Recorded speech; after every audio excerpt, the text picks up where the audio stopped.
Oi, meus queridos alunos do 8º ano. Antes de começar essa revisão, eu queria dizer para vocês que eu estou com saudade de vocês. Espero que em breve nós estejamos juntos fisicamente. Espero também de verdade que vocês estejam cumprindo todas as recomendações da Organização Mundial da Saúde e que vocês estejam obedecendo de fato as recomendações da quarentena. Porque se a gente fizer tudo direitinho como eles estão falando, nós vamos conseguir passar por essa fase o mais rápido possível, tá bom? Isso que eu vou falar para vocês hoje é referente aos conteúdos que a gente já estudou. E eu vou fazer só um resumo explicando alguns conteúdos de mais importância, né? Porque quando voltar, nós já vamos voltar e logo em seguida já vai ser a prova. Então, isso serve pra gente estudar, isso serve pra gente revisar alguns conteúdos que a gente já estudou em sala. O primeiro conteúdo que eu vou falar pra vocês, e vai ser o tema dessa aula de hoje, é sobre a teoria da deriva continental.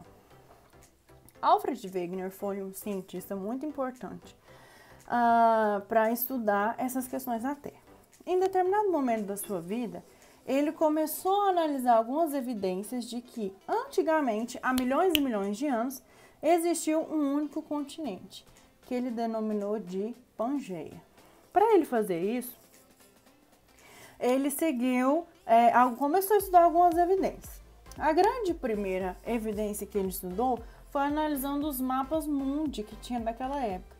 E aí ele começou a perceber que o encaixe dos continentes que eram separados por oceano eram perfeitos. Então ele começou a analisar e desenvolver o seu estudo a partir disso. Que se o encaixe é perfeito, provavelmente há milhões de anos esses continentes eram realmente juntos. E aí ele começou a investigar mais sobre isso. A segunda grande evidência que Wegener analisou foi sobre os fósseis. Os fósseis, por exemplo, que eram encontrados numa parte da África, a semelhança desses fósseis eram também encontrados nas costas litorâneas do Brasil. E também o seguinte, quando você encontra um fóssil, você começa a analisar a quantidade de carbono que tem nele. Porque pela quantidade de carbono, você consegue ver a data dele, entendeu? Quanto mais carbono, mais antigo ele é. E ele começou a perceber que a quantidade de carbono dos dois fósseis do encontrado na América do Sul e no Brasil, né? E encontrado na África era o mesmo. Como que, por exemplo, esses fósseis navegavam de um lugar para o outro? Não tem uma explicação exata para isso, né? E a terceira evidência foi a espécies de animais e vegetais. A gente sabe que as massas oceânicas são imensas. E a gente sabe também que é muito pouco provável que um animal viaje dias e dias oceano afora e consiga sobreviver, né? Sem falar também que praticamente impossível uma planta pegar a raiz dela e falar: eu não quero ficar mais aqui no Brasil, eu vou para a África. É impossível isso acontecer, né? Então ele começou a analisar que tinha espécies de vegetais e animais semelhantes e idênticos, tanto no Brasil como no outro lado da África. Isso não só no Brasil também, em todos os encaixes, ele começou a perceber que existia essas evidências. Então Wegener pegou seus estudos, desenhou um mapa todinho, com todos os continentes juntos, e chegou na comunidade científica e falou: é o seguinte, eu percebi que antigamente, há milhões de anos, os continentes foram um só. E ele denominou esse continente de Pangeia. Aí, sabe o que aconteceu, gente? A comunidade científica virou para ele e falou assim: tá bom, Wegener, realmente seus estudos são bastante pertinentes. Em relação a isso tudo, os fósseis realmente o que você está falando tem sentido. Mas, deixa eu te fazer uma pergunta, Wegener. Quais forças foram suficientes para mover esses continentes, essas massas? O que aconteceu no meio do caminho que se separou? E por que se separou? Aí Wegener voltou para casa dele e foi estudar. Só que antigamente, gente, não se tinha o conhecimento da estrutura interna da Terra. Que é muito difícil. Por exemplo, vou dar um exemplo para vocês. Hoje em dia, no próximo vídeo eu vou falar mais intenso sobre isso. Mas, hoje em dia, não se tem um material que suporte a temperatura do interior da Terra. Eles conseguiram cavar 17 quilômetros de profundidade só. Que aí o interior da Terra ele vai ficando mais quente, os materiais não suportam. É igual ir ao Sol. Ninguém nunca conseguiu ir ao Sol pelo simples fator do seguinte: a temperatura não suportar. Quem vai conseguir ir ao Sol? Se a gente está na praia, por exemplo, ou no clube, a gente mal consegue ficar embaixo do sol sem usar uma sombra, sem usar um protetor solar, que a gente já se queima. Imagina chegar ao sol. E do mesmo jeito no interior da Terra, porque por mais que eles cavassem, ia ser quente. Então, não se tinha uma tecnologia suficiente para descobrir a estrutura interna da Terra. E aí, o que eles fizeram? Wegener não conseguiu comprovar sua teoria e ela foi arquivada. Muitos e muitos anos. Mas ela ficou arquivada, ela não deixou de existir, não. Posteriormente, eles criaram um aparelho que se chama sismógrafo. O sismógrafo ele tem inúmeras funções. E uma dessas funções é as ondas sísmicas. Ele emite ondas sísmicas na Terra. Essas ondas sísmicas perpassam o interior da Terra. Essas ondas, gente, é igual, por exemplo, assim. Existem inúmeras ondas que a gente não consegue perceber a olho nu. Por exemplo, agora, você está tendo acesso à internet para acessar esse vídeo, certo? Seja a internet do seu celular, seja a internet do computador, seja ela Wi-Fi ou ela cabeada. Se ela for Wi-Fi, se você está acessando isso a partir do Wi-Fi, inúmeras ondas estão saindo do modem do seu computador e chegando até o seu celular. Mas você está vendo essas ondas? Não, a gente não consegue ver essas ondas. É igual onda de rádio e tal. Tem um cientista que ele fala o seguinte, que se a gente conseguisse analisar, ver a olho nu todas as ondas, a gente ficaria louco, porque é inúmeras ondas. E da mesma forma acontece com esse sismógrafo. Ele emite ondas sísmicas no interior da Terra. Essas ondas, esse sismógrafo ele é ligado a um computador. Essas ondas sísmicas voltam e trazem determinadas informações. E a partir de muitos e muitos estudos, eles conseguiram analisar a estrutura interna da Terra. E perceberam que a Terra era composta por 3 camadas, que eu vou explicar no próximo vídeo, esse é o tema da próxima aula. E perceberam que a Terra ela é repartida em grandes blocos rochosos, blocos de rochas, denominados de placas tectônicas. E que essas placas tectônicas, elas podem sim se movimentar. Então, eles foram lá na teoria de Wegener. Isso, gente, foi acho que em 1954, 1964, alguma coisa assim. Então, é uma teoria considerada recente, né? Mas ele já tinha morrido, Wegener já tinha morrido. Aí eles foram lá na teoria dele, ressurgiram a teoria dele, resgataram a teoria dele, fizeram algumas observações pertinentes à teoria, fizeram algumas modificações e comprovaram cientificamente que antigamente existe um único continente que estava à deriva e foi denominado de Pangeia, tá bom? Porque eles descobriram que as forças que eles perguntaram para Wegener, que forças são essas? Eram justamente a movimentação das placas tectônicas. E isso é a teoria da deriva continental que eu tinha para passar para vocês hoje. Na próxima aula eu vou continuar falando desse assunto, mas na próxima aula eu vou explicar mais sobre a estrutura interna da Terra. Uma coisa importante para vocês. Eu deixei alguns exercícios que vocês vão ter acesso após assistir esse vídeo. E vocês devem fazer esses exercícios, tá bom? Por quê? Por 2 motivos. Primeiro, o principal que vocês gostam muito, ele vai valer nota, entendeu? E o segundo é porque vai valer como exercícios de revisão, para vocês estudarem para as provas que vão ser em breve, assim, quando a gente voltar, tá bom? Então, foi isso. Até a próxima aula e espero estar com vocês fisicamente o quanto antes, tá bom? Tchauzinho! Oi, meus queridos alunos do 8º ano, estou de volta aqui para dar continuidade à nossa primeira aula. E como eu falei no último vídeo, hoje eu vou falar sobre a estrutura interna da Terra, tá bom? Na última aula a gente falou sobre a teoria da deriva continental e eu comecei a falar desse assunto, mas hoje eu vou dar continuidade e explicar mais a fundo. Lembrando, isso é uma revisão, a gente já estudou isso em sala e é um conteúdo bastante pertinente para estar na prova.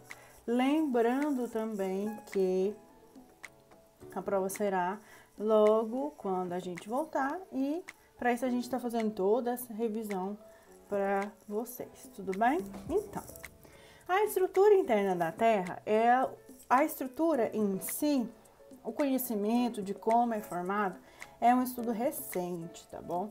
Foi só a partir da existência das tecnologias que a gente começou a conseguir observar e saber de fato o que existe no interior da Terra.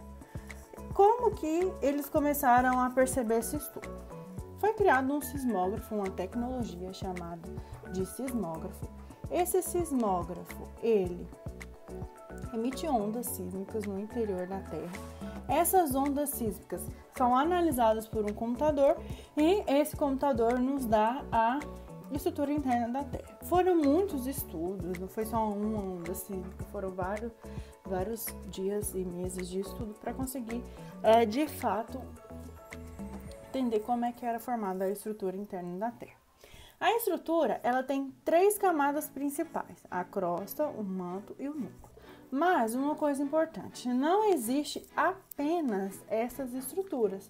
Existem muitas outras estruturas intermediárias entre essas, só que vocês só vão estudar se vocês forem estudar, por exemplo, fazer uma faculdade de geografia, se vocês for fazer uma faculdade que precisa do estudo do solo, alguma coisa relacionada do tipo, entendeu? O que é pertinente a gente saber, eu vou explicar para vocês agora. Então, a Terra é formada por 3 camadas. A crosta terrestre, o manto e o núcleo. A crosta terrestre, ela é dividida em 2, crosta terrestre e crosta marítima. Por quê? O mar ele é composto por água salgada, todo mundo sabe disso. Isso faz com que a crosta marítima ela seja um pouco mais fina do que a crosta terrestre. Também é composta por rochas, por minérios, por pedras, tá bom? E a espessura, só para vocês terem uma noção. A espessura da crosta toda é de 15, crosta terrestre, é de 15 a 90 quilômetros de profundidade. A crosta marítima, ela só tem de 5 a 10 quilômetros de profundidade, por causa da água do mar. O que completa isso é a água salgada que vem do mar, tá bom? As perfurações, gente, só para vocês terem uma ideia. As perfurações, elas foram até mais ou menos 17 quilômetros de profundidade. Então, eles não conseguiram sair nem da crosta terrestre perfurando para saber de fato o que existe no interior da Terra. Mas por que eles não conseguiram chegar tão profundamente assim? Por causa que quanto mais profundo for o conteúdo estudado, a crosta estudada, quanto mais profundo for, mais quente ela vai ser. E aí não tinha esse material suficiente para chegar, por exemplo, às camadas mais profundas, como, por exemplo, o manto ou o núcleo em si, tá bom? A crosta terrestre, ela é formada basicamente por terra, matéria orgânica, por rochas e minerais. E uma coisa importantíssima a gente dizer aqui, que vocês vão entender mais para frente. A crosta terrestre, ela tem, assim, no mais profundo dela, ela tem um grande e imenso bloco de pedra chamado de placa tectônica. As placas tectônicas, elas são rochas, né, que ficam imerso ao manto. E quando eu vou explicar do manto, vocês vão entender, tá bom? Então, a gente vive sobre as placas tectônicas, tá bom? Segundo, o manto. O manto, ele é composto basicamente por um material pastoso, e viscoso, chamado de magma. Sempre tem uma pergunta que, quando eu estou dando aula, vocês me fazem. Qual que é a diferença entre magma e lava? Gente, é muito simples. A lava é o material, propriamente o magma, quando ele expele, quando ele está na superfície terrestre. Aí a gente chama de lava, porque ele entra em contato com oxigênio, algumas estruturas deles vão sendo modificando, dependendo da temperatura ele se resfria, vira uma rocha, assim por diante. Já o magma é esse mesmo material, só que no interior da Terra, entendeu? No interior da Terra, e então essa é a diferença entre magma e lava. Mas continuando sobre o manto. O manto ele é subdividido em dois, em manto superior e manto inferior. Por que ele é subdividido em dois? Porque ele vai sendo modificada a sua estrutura, a sua viscosidade, digamos assim. O manto superior acontece correntes de convecção, que são correntes que fazem esse movimento, tanto para a direita como para a esquerda, e ele é mais líquido, e é a partir do movimento das correntes de convecção que acontece das placas tectônicas se movimentarem. Professora, o que acontece quando as placas tectônicas se movimentam? Acontece os terremotos e os tsunamis. Eu até deixo uma sugestão aqui de filme para vocês assistirem, chamado de O Impossível. O Impossível ele conta a história do tsunami que aconteceu na Malásia no ano de 2004, tá bom? Tem aí um tempinho já que esse tsunami aconteceu, mas foi bem famoso, teve muita destruição e tal. Como eles medem os tsunamis? Existe uma escala que se chama escala de Richter. Essa escala mede de 0 a 6. Os terremotos acontecidos mais ou menos de 0 a 3, mais ou menos, eles não são sentidos. Como assim não são sentidos? Por exemplo, pode estar acontecendo um terremoto exatamente agora, mas a Terra não está se movimentando. Por quê? Ele é de baixa frequência, a energia é dissipada antes de chegar à superfície terrestre. De 4 em diante, ele já é sentido. E aí vai dizer mais ou menos, se for mais próximo de 4, vai acontecer pouca trepidação. Se for acima de 4, 5, 6, aí já causa grande destruição, tá bom? No Brasil não acontece terremoto, graças a Deus, porque a gente está em cima de uma placa tectônica. E essa energia, ela só é sentida se estivesse nas extremidades da placa tectônica, tá bom? Mas vamos continuar então. E aí o magma, ele pode ser sentido, né? Até 2000 graus, a temperatura dele então é bastante quente. Só para vocês associarem um pouco a temperatura. A água, ela ferve a 100 graus Celsius. Imagina a temperatura de 2000 graus Celsius. É algo muito, mas muito quente, entendeu? O manto superior, o manto inferior, ele é um pouco mais rígido. Não é que ele é uma pedra necessariamente, mas ele é um pouco mais rígido que o manto superior. Ele não acontece corrente de convecção, tá bom? Gente, já o manto, o núcleo, ele é totalmente sólido, só que ele também é dividido em dois. O núcleo interno e o núcleo externo. O núcleo externo, ele é a camada mais superior dos núcleos, né? E ele é um pouco menos rígido do que o núcleo interno. Por que isso acontece? Imagina só, aqui tem o núcleo, aí vem o manto, aí vem a crosta terrestre. Imagina que esses dois, eles tenham muito peso. Então, a pressão ocasionada sobre o núcleo é muito grande, fazendo ele ficar bastante rígido, entendeu? Por isso que o núcleo, ele é rígido. Uma coisa importante, o núcleo, ele tem uma temperatura que vai até 5.000 graus Celsius. Então, se 2.000 graus Celsius já era quente, imagina 5.000 graus Celsius, né? É algo assim muito quente.